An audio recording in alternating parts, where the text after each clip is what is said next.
So welcome. Strength of material का question है ये। देखते हैं कैसे सॉल्व करना है इसको। क्या दे रखा है उन्होंने? Circle of diameter 100 mm, that is एक सर्कल है, ठीक है। तो let me draw like this.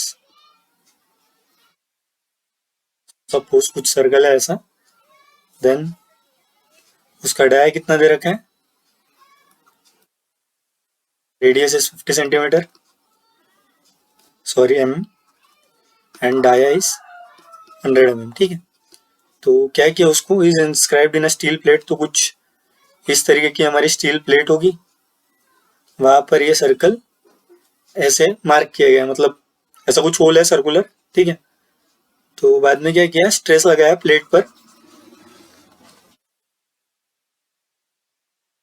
Suppose this is X, this is Y. तो क्या दे रखा है उन्होंने? Sigma X is 120 MPa, sigma X is 120 MPa and it is tensile,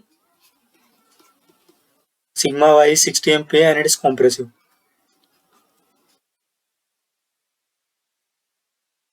sigma Y और टाउ एक्स वाई पॉजिटिव दे रखा है, मतलब कुछ इस तरीके से।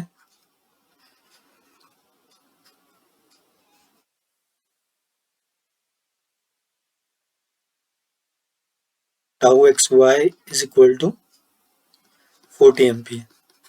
तो ये डेटा दे रखा है, तो ये स्टेट ऑफ स्ट्रेस है नॉर्मली। तो यंग्स मॉड्यूलस और म्यू दे रखा है, तो क्या बोला उन्होंने? The circle becomes ellipse due to applied stress then major axis of the ellipsis. तो प्रॉब्लम क्या है कि इनिशियली तो सर्कल था, बाद में स्ट्रेस अप्लाई करने के बाद वो क्या बन जा रहा है? इलिप्स बन जा रहा है। वो कैसे हो रहा है? मतलब किसी एक एक्सिस पर, मतलब ये सपोज कोई एक, मतलब ये डायमेट्रिकल प्लेन है। तो इनिशियली तो सारे चीजें सेम है, मतलब सारे फाइबर्स की लेंथ सेम है। तो क्या होगा, स्ट्रेस अप्लाई करने के बाद एक ऐसा प्लेन होगा, हमें पता है होता है, जहाँ पर नॉर्मल स्ट्रेस मैक्सिमम होगी, ठीक है। तो जहाँ पर नॉर्मल स्ट्रेस मैक्सिमम होगी, वहां पर नॉर्मल ट्रेन भी क्या होगी? मैक्सिमम होगी। तो हमें क्या ढूंढना है? एक ऐसा प्लेन, मतलब प्लेन से तो हमें कोई लेना देना नहीं है, बिकॉज हमने सिर्फ वैल्यू निकालनी है। तो क्या करना है हमें कि सबसे पहले सिग्मा मैक्स कैलकुलेट करना है, देन वहां से हमें क्या बोलते हैं हम उसे, मैक्सिमम नॉर्मल स्ट्रेन कैलकुलेट करनी है। तो मैक्सिमम नॉर्मल स्ट्रेन से क्या पता चलेगा कि कौन से डायरेक्शन में मैक्सिमम इलोंगेशन हो रहा है, ठीक है। तो जिस डायरेक्शन में मैक्सिमम इलोंगेशन होगा वही मेजर एक्सिस होगा हमारा इलिप्स का। सपोज कुछ इस तरीके से हो रहा है इलोंगेट होने के बाद। हम प्लेन भी निकाल सकते हैं, लेकिन प्लेन निकालने की हमें कोई जरूरत नहीं है। सपोज ये कुछ ओरिजिनल प्लेन था और बाद में ये क्या हो गया? मेजर एक्सिस हो गया हमारा, ठीक है। तो इसकी फाइनल वैल्यू क्या होगी वो हमें निकालना है। तो उसके लिए हमें क्या करना पड़ेगा? इस जो डायरेक्शन में स्ट्रेन है वो निकालना पड़ेगा। तो इस डायरेक्शन में स्ट्रेन निकालने के लिए हमें प्लेन भी निकालना ही पड़ेगा। तो क्या करेंगे हम? नहीं नहीं, प्लेन निकालने की जरूरत नहीं है। हुक्स लॉ के हेल्प से हम सीधे सीधे निकाल सकते हैं। तो सबसे पहले हमें क्या करना पड़ेगा? मैक्सिमम प्रिंसिपल स्ट्रेस कैलकुलेट करनी पड़ेगी, देन बाद में maximum principal strain, and then उसका यूज करके we know that maximum principal strain will be maximum change in dimension, मतलब ये वाला जो डायमेंशन में चेंज हुआ अपॉन ओरिजिनल कितना था? डी था। मतलब सपोज फाइनली कुछ हो गया, इनिशियली डी था by D, so this is strain maximum वाली, और ये जो डी एफ क्या रिप्रेजेंट करेगा? मेजर एक्सिस, ठीक है। तो अब वही निकालना है हमें। तो क्या करेंगे हम? सबसे पहले मैक्सिमम स्ट्रेस निकालेंगे। तो मैक्सिमम स्ट्रेस के लिए हमें पता है sigma 1,2 maximum stress is also known as principal stress, so it is sigma X plus sigma Y by 2 plus minus sigma X minus sigma Y by 2 का whole square plus tau X Y का whole square. Sigma X is 120, sigma Y is -60, compressive दिया है, बोलना नहीं है, ठीक है, नहीं तो आंसर बराबर नहीं आएगा।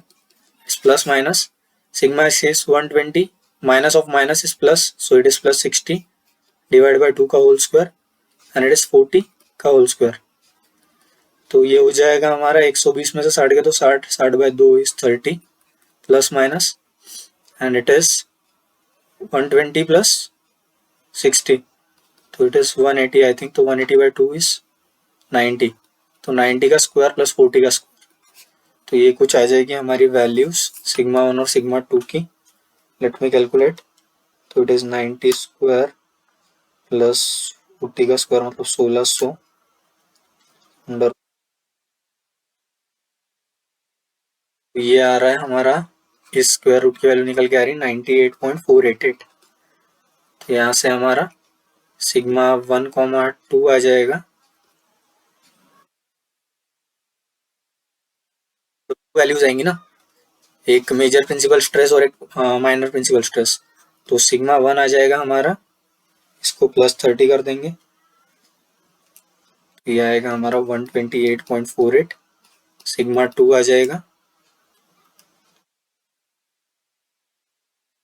-68.488, और ये काय में आएंगे, मेगा पास्कल में।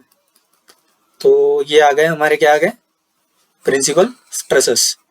अभी जनरलाइज हुक्स लॉ के हिसाब से हमें पता है कि if you have to calculate strain in X direction, suppose X Y Z करके कोई डायरेक्शन है, मतलब कार्टेशियन सिस्टम में, तो एक्स डायरेक्शन के अलोंग हमें अगर स्ट्रेन निकालनी है तो हुक्स लॉ के हिसाब से क्या होगा, for isotropic material it is sigma X by E minus mu sigma Y by E minus mu sigma Z by E. तो where sigma x is stress in x direction, sigma y is stress in z direction, and sigma z is stress in z direction, ठीक है। and mu is Poisson's ratio and E is Young's modulus। तो ये होता है x direction के लिए। तो अभी 2D के लिए अगर हमें निकालना है, दैट इज प्रिंसिपल स्ट्रेस, मतलब प्रिंसिपल एक्सिस के अलोंग, तो it is E1 is equal to sigma 1 by E minus mu time sigma 2 by E minus mu time sigma 3 by E. अगर 3D रहता तो ऐसा आता, लेकिन ये 2D वाला है, सिग्मा 3 0, तो it is sigma 1 by E minus mu sigma 2 by E. तो सिग्मा 1 आएगा 128.48 माइनस म्यू की वैल्यू क्या दे रखी है उन्होंने, इट इज 0.3 एंड ई की वैल्यू 210, ठीक है। तो इट इज 0.3 से sigma 2 is 68.48 I think, yes.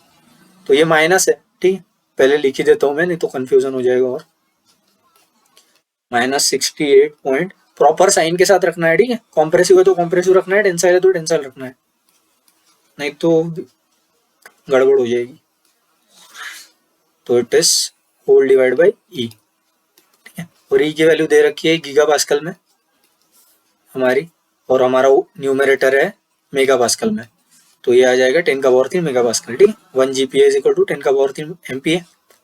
Then इसको सॉल्व करेंगे हम, तो ये आएगा 0.3 प्लस 128.48, ठीक है, डिवाइड बाय 210 डिवाइड बाय 10⁻³ तो ये हमारी स्ट्रेन आ जाएगी 7.0965 इंटू 10⁻⁻⁴। तो ये आ गई प्रिंसिपल स्ट्रेन। तो अभी हमें निकालना है diameter of major axis. So say DM is a diameter of major axis, तो क्या हो जाएगा, फाइनली लेंथ बढ़ गई, ओरिजिनल क्या थी, डी थी upon D, because change in length upon original length is nothing but strain. तो इस डायरेक्शन में चेंज इन लेंथ क्या है, final is nothing but major diameter, मतलब मेजर एक्सिस का diameter, initial is nothing but circle का diameter upon original length is circle का diameter, ठीक है। तो इसको इस तरीके से एक्सप्रेस किया मैंने स्ट्रेन को। तो फाइनली ये क्या हो जाएगा, इट इज 7.0965 10⁻⁻⁴। तो मैं फाइनली सॉल्व करके ही आंसर बता देता हूँ। डी क्या था हमारा, डी था, इट वाज 100 mm। तो 200 प्लस 100, तो is coming out as 100.0709 mm। तो सी आसपास है उसके, तो C is a correct answer, round off करके यही आएगा। तो आई होप आपको समझ में आया प्रॉब्लम, एंड ऐसा एनपीटीएल वाले असाइनमेंट में भी कराया है मैंने, तो चेक कर लेना एक बार। And thanks for watching.